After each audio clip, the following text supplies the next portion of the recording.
Good afternoon to everyone now. Today we have joined in Sunday Dhamma reading session. We will be reading from suttas which are related to loving kindness meditation. I will be sharing the screen now.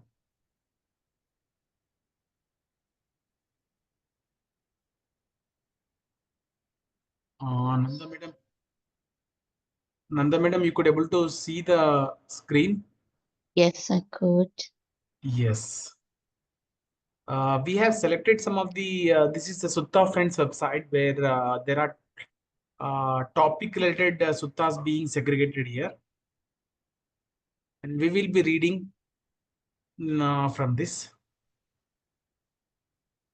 First, we'll be starting with Aṅguttara Nikāya 1.51. Nanda madam, you can read, madam. Aṅguttara Nikāya 1.51 Radiant. Monks, this mind is radiant, but it is defiled by invading negative thoughts. An ordinary person who does not understand the Buddha's teachings does not realize this. So I say that the ordinary person who does not understand the Buddha's teachings is not capable of developing his mind. Can you explain, madam? Now, the Blessed One is saying, our mind naturally is radiant, but our negative thoughts are the mind is defiled by our negative thoughts.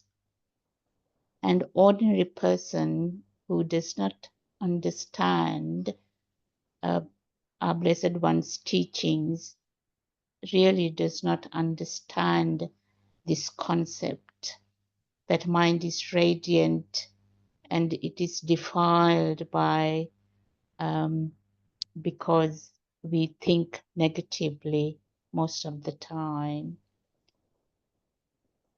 So therefore, the ordinary person is not capable of developing his defiled mind to a state of radiant.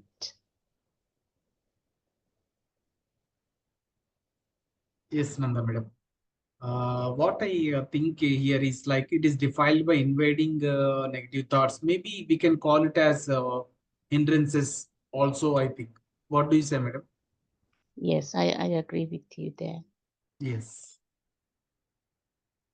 Madam, you can read next. So, Aṅguttara Nikāya 1.52. Monks, this mind is radiant and it is freed from invading negative thoughts. A noble disciple who understands the Buddha's teachings realizes this.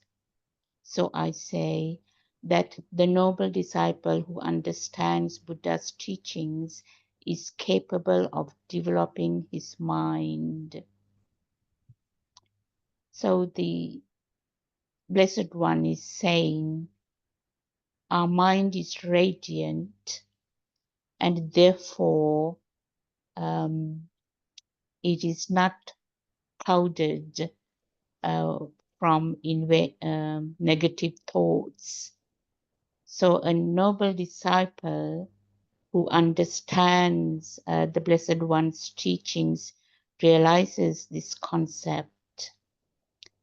So therefore, the Blessed One is saying that the noble disciple who understands the true teachings of the Blessed Ones is capable of developing his mind. yes, madam. Next one also. Aṅguttara Nikāya 1.53. Monks, if a monk cultivates a mind of loving kindness, even for as long as a fingertip snap, is called a monk who does not lack meditation, who follows the Buddha's instructions, who responds to Buddha's advice, and who does not eat the people's food in vain. How much more so for those who practice loving kindness longer? That is beautifully explained by the Blessed One. When we cultivate a mind full of loving kindness, even for a long as a finger snap, that what that means is for a very short time, that a person does not lack meditation, not short of meditation. That person follows the Blessed One's instructions and responds to the Blessed One's advice. And it is like a person who doesn't eat a food in vain. It is a metaphor, it is an example. So the Blessed One is saying, how much more so for those who practice loving kindness longer.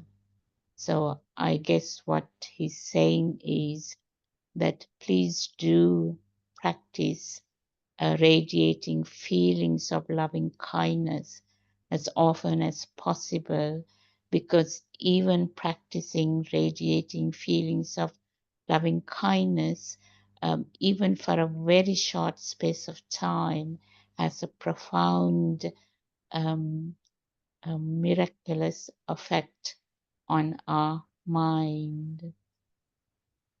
Excellent, madam. These are the excellent wordings of Blessed One. Really very inspiring.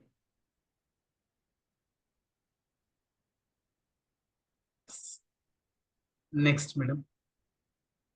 Aṅguttara Nikāya 1.54. Monks, if a monk develops a mind of loving kindness even for as long as a finger snap, he is called a monk who does not lack meditation, who follows the Buddha's instructions, who responds to Buddha's advice, and who does not eat the people's food in vain. How much more so for those who practice loving kindness longer? As I said before, the Blessed One is saying, please do practice radiating feelings of loving kindness as long as you can. That has a profound effect on our mind. Uh, is there any difference, madam? Just I was searching.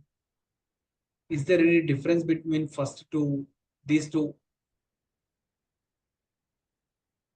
who follows the Buddha's instruction, who responds to Buddha's advice and does not eat the people's food, and how much more so for those who practice loving kindness longer?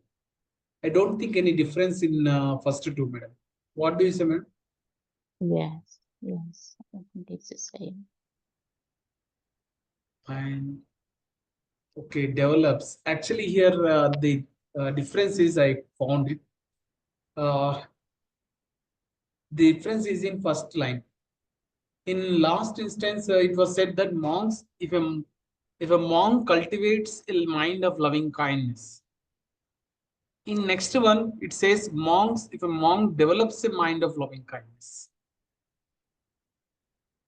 cultivates and develops. And next, madam, it is Yes. focuses. Yes.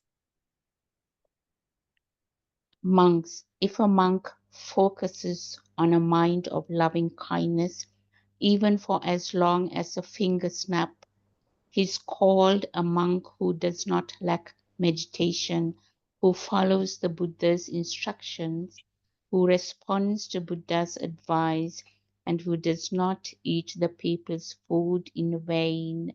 So much more so for those who practice loving kindness longer. Yes. Yes, continue, madam. As Mr. Sachin said, if we focus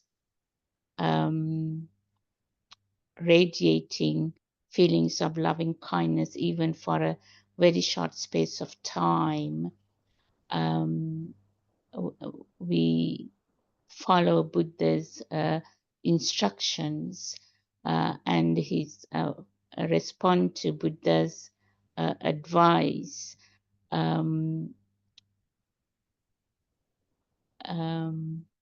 It says, who does not eat the people's food in vain.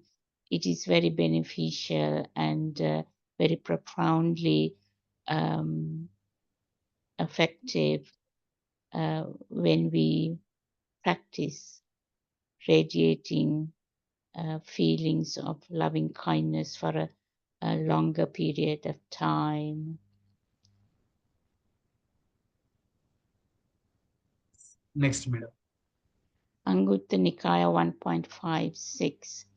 Monks, whatever qualities are unwholesome, part of the unwholesome, on the side of the unwholesome, all of them are led by the mind. Mind arises first, and unwholesome qualities follow right behind.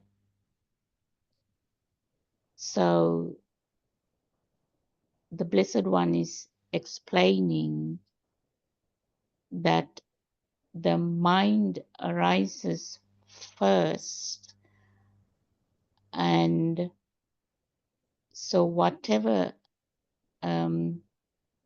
unwholesome qualities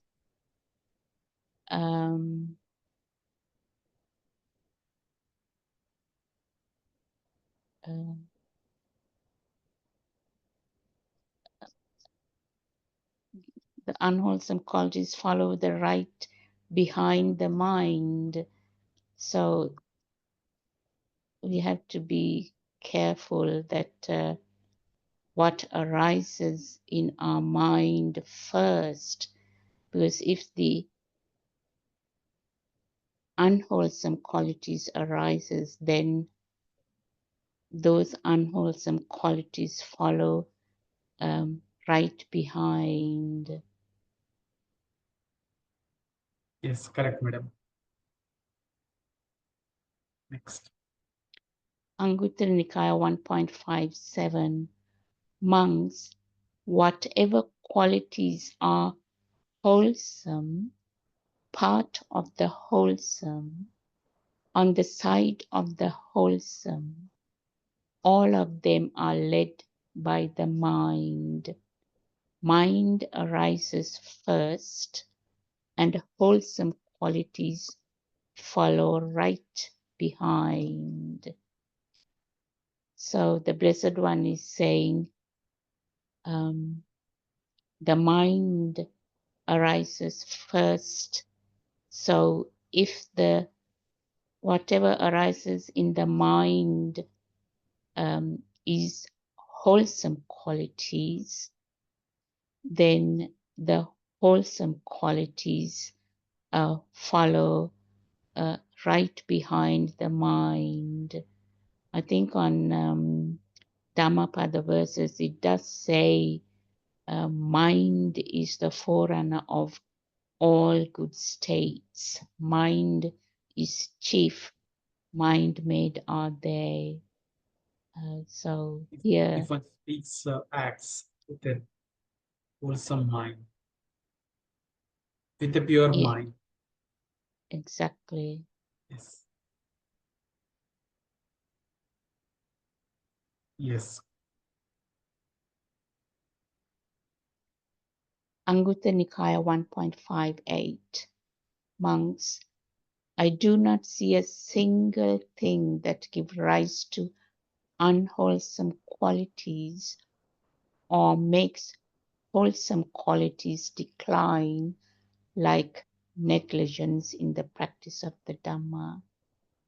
When you are negligent in the practice of the Dhamma, unwholesome qualities arise and wholesome qualities decline. So the Blessed One is saying we should not neglect the practice of Dhamma, because if we neglect the practice of Dhamma, unwholesome qualities arise.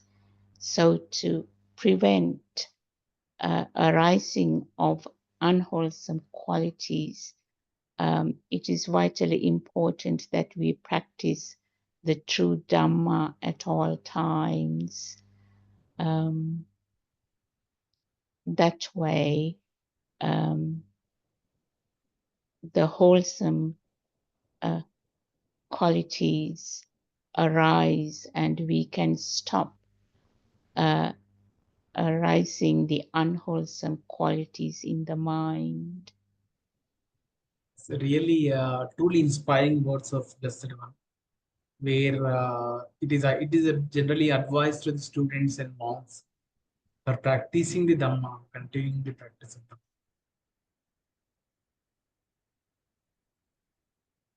Aṅguttara Nikāya 1.59. Monks, I do not see a single thing that gives rise to wholesome qualities or makes unwholesome qualities decline, like diligence in the practice of the Dhamma. When you're diligent in the practice of the Dhamma, wholesome qualities arise and unwholesome qualities decline. So the Blessed One again is emphasizing it is vitally important for us to diligently practice the true Dhamma at all times.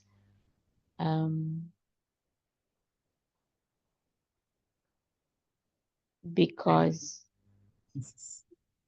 if we do not, then also unwholesome qualities arise. So the way to stop unwholesome qualities arising is to practice diligently, persistently, continuously, practice the true Dhamma at all times.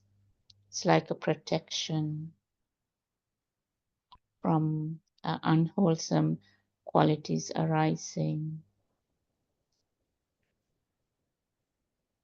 Aṅguttara Nikāya 1.60. Monks, I do not see a single thing that gives rise to unwholesome qualities or makes wholesome qualities decline, like laziness. When you are lazy, unwholesome qualities arise and wholesome qualities decline. So the Blessed One again explaining, don't be lazy, because when we are lazy, when we are feeling lazy, unwholesome qualities arise and laziness stops arising the wholesome qualities in our mind. Yes, Paul, do you want to read?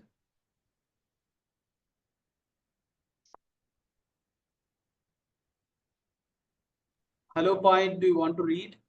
No, thank you. Okay. Hello, Point, do you want to read?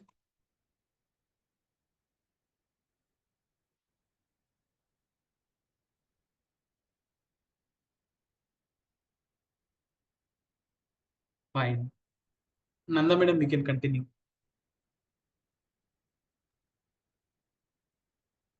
Aṅguttara Nikāya 4.67 Ahimetta Sutta. Loving kindness towards royal tribes of snakes, also known as the Khanda Pirita. This teaches us how to practice loving kindness towards all living beings. Thus have I heard, on one occasion, the Blessed One was living in Savatthi at Jetavana at Anathapindika's monastery. During that time at Savatthi, a monk had passed away having been bitten by a snake. Thereupon, many monks approached the Blessed One, and having saluted him, sat beside him. So seated, those monks spoke thus to the Blessed One: O Bhante, a certain monk at Savatthi has died, having been bitten by a snake. So, when our Blessed One was living in Anathapindika's monastery,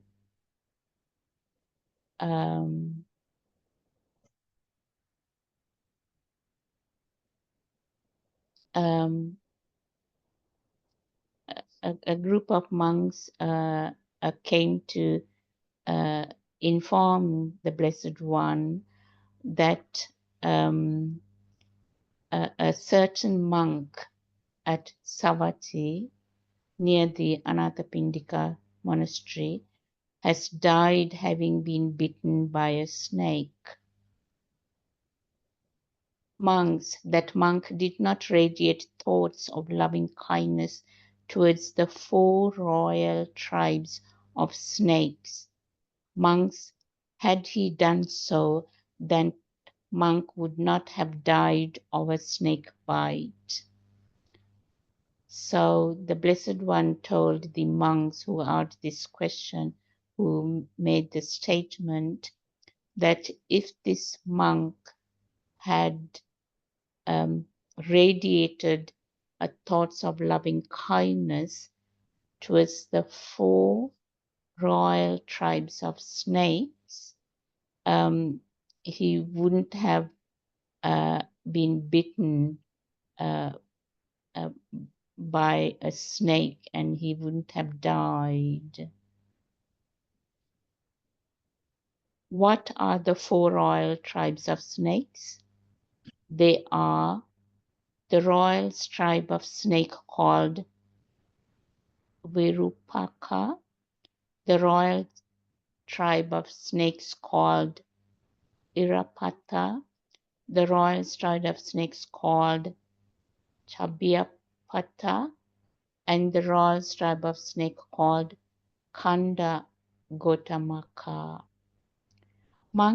That monk did not radiate thoughts of loving kindness towards these 4 royal tribes of snakes. Monks, had he done so, he would not have died of a snake bite. Monks, I advise you to radiate thoughts of loving kindness towards these 4 royal tribes of snakes for your safety, for your protection, and as a protective blessing for you. So the Blessed One said there are 4 tribes of snakes called Virupaka, Erapata, Chabiyapata, and Khandagotamaka. Sadly, the monk who died has not radiated thoughts of feelings of loving kindness towards these 4 royal tribes of snakes. If he had radiated thoughts of loving kindness towards these 4 royal tribes of snakes, he would have not died of a snake bite.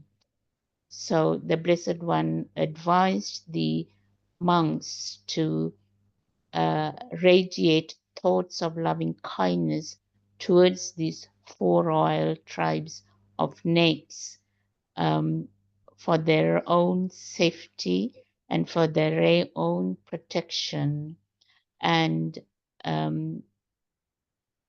as a protective blessings for them.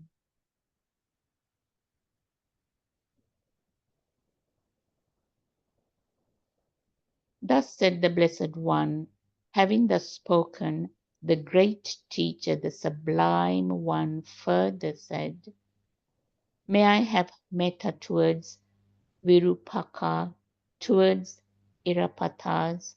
May I have metta towards Chabhyapata, towards Kanda Gotamakas. Also may I have metta.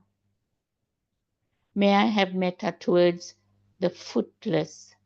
May I have metta towards those with 2 feet. May I have metta towards those with 4. May I have metta towards the many-footed. So the Blessed One, our greatest teacher, the Sublime One, said the following verse.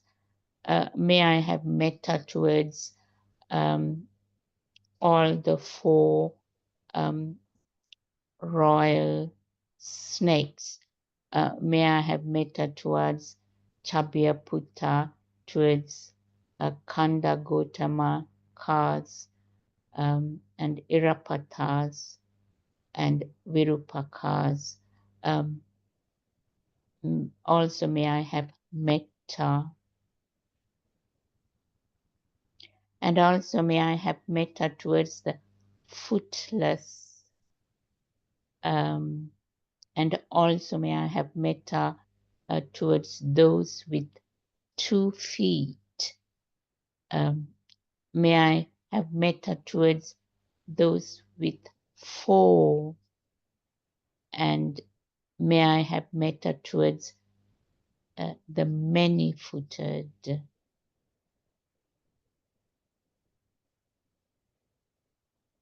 Let not the footless do me harm, nor those that have 2 feet. Let not the 4-footed do me harm, nor those endowed with many feet. All beings, all living creatures, all beings who have come to birth, may good fortune bless them all. May no harm come to them. So the Blessed One said, let not the footless do any harm to me, and let no 2 feet ones do any harm to me, and may not the 4-footed do any harm to me, and endowed with many feet also may not do any harm to me, and all beings, all living creatures who have come to birth, may good fortune bless them all.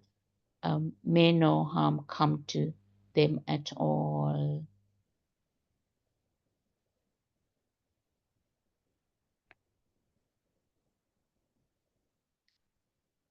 Immeasurable in virtue is the Buddha, immeasurable is the Dhamma, immeasurable is the Sangha, immeasurable are creeping creatures, snakes, scorpions, centipedes, spiders, lizards, and rats due to their defilements. I have guarded myself. I have made my protection. Depart from me, all you beings. I worship the Blessed One and the seven Supreme Buddhas. So the Blessed One was saying, the Supreme Buddha has the immeasurable virtues, perfect in virtue,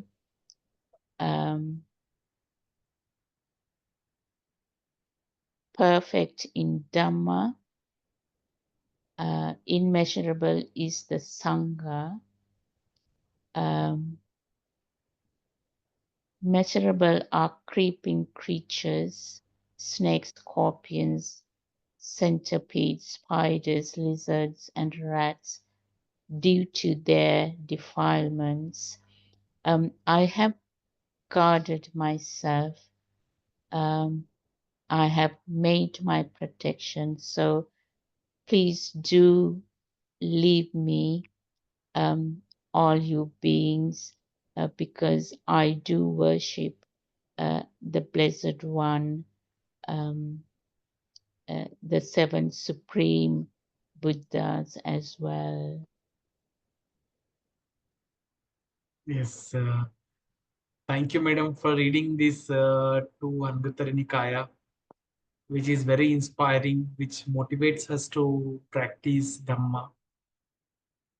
Do you want to share anything, madam?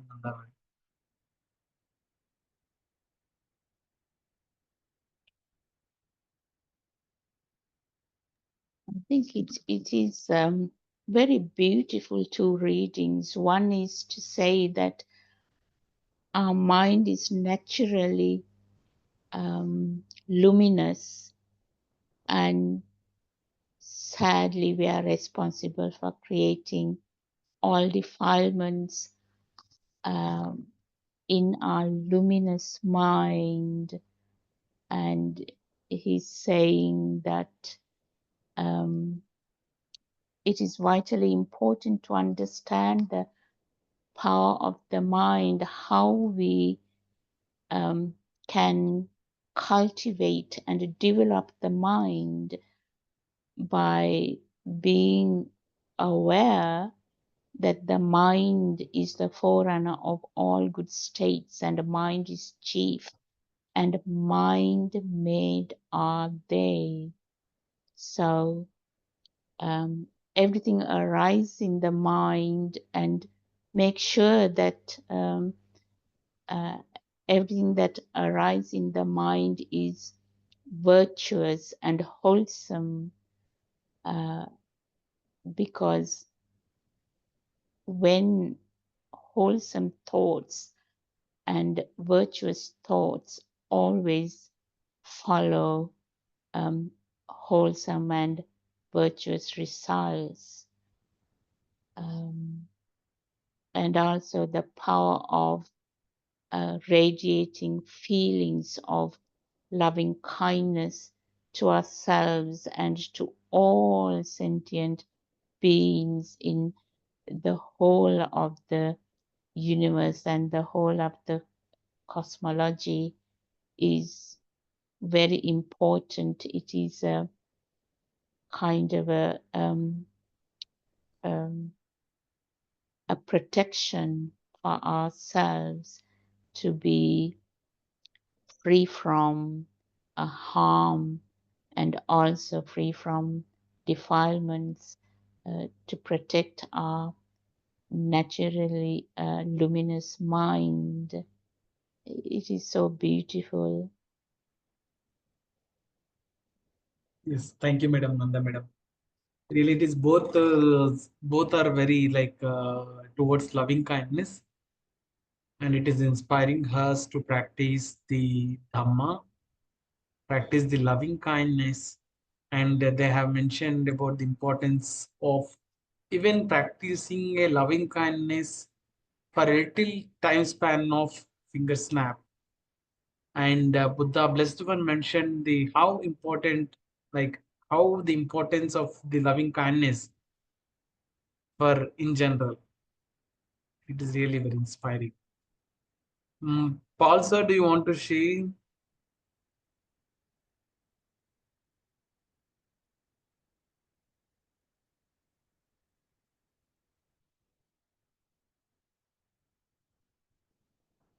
Otherwise, we will share the merits.